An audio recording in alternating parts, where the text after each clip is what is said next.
you had a strong relationship with God, he would be convicting you about how much you swear where you do have the title as a Christian, because every single day. Your wife called me a pussy. And she's I called her a bitch. And trust me, that's crazy, because I can't believe you talk to women like that. But like, hang on. Your wife called me a pussy, and it's incorrect for me to call her a bitch. No, it's incorrect. It's incorrect for both of you. Oh, okay. But only I need the correction, right, sir? Well, you are the man. And you are supposed to. Oh, I see. You are supposed to talk to a woman with respect. Are Christian women supposed to be calling other Christian men? Definitely not. Definitely not. Oh, okay. So all night when you've been throwing the F word around, that was okay? Hang on, just to make sure I got this right.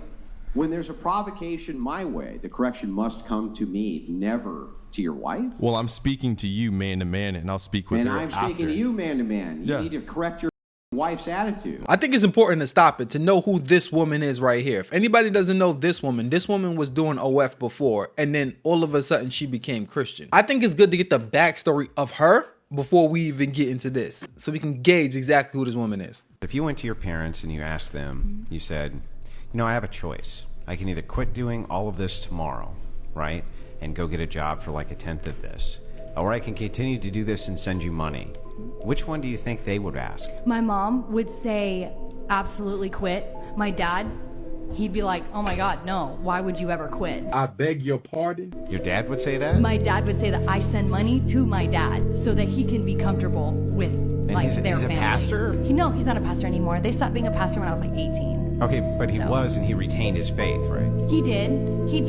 I'm his daughter, though. I'm not just some stranger. He's like, you know what? If I want her in my life... Doesn't that make it worse? Way worse. Probably not. Don't you have to accept your kids for who they are? No. What? And so what? No. So if you had a kid and they were doing OnlyFans, what, you just disown them? Until they clean their life up, yeah. You're a bad parent. Wow. The bad parent is the one that isolates themselves from their kids until their kids get their stuff together. The good parent is the one that essentially just puts their daughter out. That makes sense. That's just one clip, but this clip is even more interesting before we get into the Andrew Wilson and this man back and forth. This will really give you the gauge exactly who we're talking about right here. I mean, I was engaged for a little while, and then I broke off the engagement because of how caged I was feeling, and I bursted out of that. I love men. You love men. I do. I really admire you So you hate guys. all men because of your ex?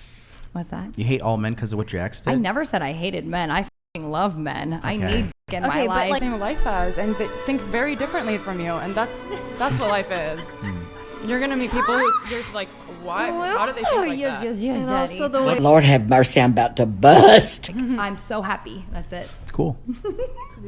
So since you recognize this reality of like soul ties as this common sense thing that the people that you have with, you have a bond with them that's never going to be broken, don't you think that in the future, if you eventually do start looking for a partner, that your amount of promiscuity now is going to negatively affect your experience? It already has, and I've accepted it. It's really okay, because I feel like there's supposed to be people like me in the world where you're just supposed to be alone and you're supposed to make an impact based on being sounds kind of single. sad. Damn, that I'm not sad at all, though. low key. See, keep that in mind. This is the type of person we're talking about right here, right? Because this person right here, she's now sitting here with her husband, a completely changed woman, okay? Watch your language again.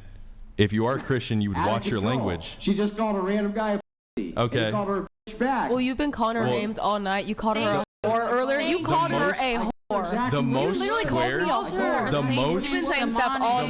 swears I've heard tonight have been from you. Former liar, right? The most swears I've heard tonight have been from you, not anyone else here. Oh no, I said the word oh my God. Are you a Christian?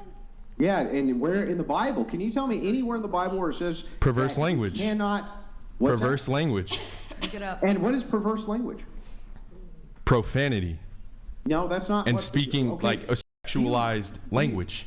Okay, so do you realize that all forms of what you consider to be cussing are cultural? They're cultural.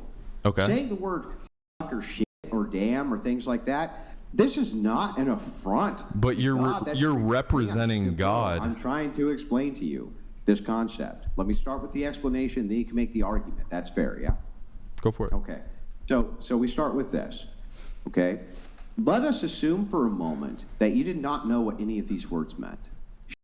Damn, any of that, right? And I said to you, hand me that wrench. And you handed me that wrench, okay? Who have I affronted here? I would say the biggest thing, because of my prior military background, I'm used to being around a lot of people that swear, because a lot of the people who do join the military are, one, you have your patriots, you know, the good old boys. And then you have the people who literally they could have gone to jail or go to the military, and they go to the military. And then you have people from low income areas where, you know, they're surrounded by that, and they go into the military and they're constantly swearing here and there and here and there. But that doesn't have anything to do with them. That has to do something with you. You know, it's like, if you are representing God, you haven't answered my question. And you were speaking. Who's affronted here? I guess I could say me. So how would you know if you didn't know what the word meant? Well, I do know what the word means. Yeah, I know. I'm talking about actual facts right here, right now, not something in Egypt. If somebody didn't know what the words meant. Okay, they understood what wrench meant, and hand and me, and you said, hand me that wrench, and they didn't understand what it meant, but they understood what the rest of the words meant. Then who have you affronted with the word? Well, they don't understand that word, but their spirit understands it. What the f does that mean? What is their spirit? What does that mean? Understands Yes. it? If he was to say, hand me that flipping wrench, it would be similar to the same thing. If you go to another culture, they don't know what that means. That's not a universal language. In fact, overseas, they say bloody. That's actually a negative curse word. If you say that over here, it means nothing in America. What? Yes. We are all Okay, so spirit. what This is just our body. We're a spirit. Okay, so have you ever, in a good-natured way, said, "Hey, kid, how you doing?" Before I was saved, yes. Okay, post-saved, when you said, "Hey, how you doing?" and you're joking around with your friend, let's say, right? Who have you affronted then? How could you have affronted their spirit when you don't even mean it in a coarse way? It's still perverse language. Yeah, but perverse has a meaning, and perverse is to be or to have perversion. So the idea here is that you are perverting something as an affront to a thing. This is what you're talking about is cultural relativism. Let me give you an example of what I mean. If so you follow the Ten Commandments, right? Yep. Okay. Honor thy mother and father, right? Do you agree with me that the way that you would do that in Japan when you walked into your house and took off your shoes and bowed would be different than how you do that in the United States? Mm-hmm. Gotcha. If Jesus was in front of you right now, would you say that to him? Say what to him? Hey, head, pick up that wrench. No, I wouldn't say it to him. Exactly. So why do you do it to other people? Why? Yeah, because, okay. Because it's culturally acceptable. We live in a sinful world. Just because it's culturally acceptable doesn't mean God accepts it. And you should know that as a Christian. I would get on my knees and worship Jesus Christ. Would you get on your knees and worship me? Here I come. Oh, here I come. No. Gotcha. Then why wouldn't you do that? That's sacrilegious. You're not God. Right. So the thing is like, so what you're saying is you're drawing a delineation and saying, if something is holy, which is in front of you, would you act differently? The Holy Spirit's around us right now. And would you give it exactly the creed in which it deserves? Did you hear that, Andrew? The Holy Spirit is around us right now. Bro, let me finish the argument and then counter. There's no argument. Yeah, how do you know? It's you trying to justify your sin. How do you know I haven't made the argument? You don't need to make an argument. I already know what you're trying to do. You're trying to justify your sin. You won't let me make the argument? You're trying to justify your sin. There's no argument to be You won't let me made. make the argument. Make your argument. But I'm going to say the same thing. You're still trying to justify your sin. No, okay. Well, my argument then is that you have no justification whatsoever for making the justification for what sin even is. Go ahead and tell me what sin is. Let me give you an example. Is it okay for me to lie to a person in order to save somebody who's going to die if I don't lie? Let me rephrase that. Do you think Jesus was cussing?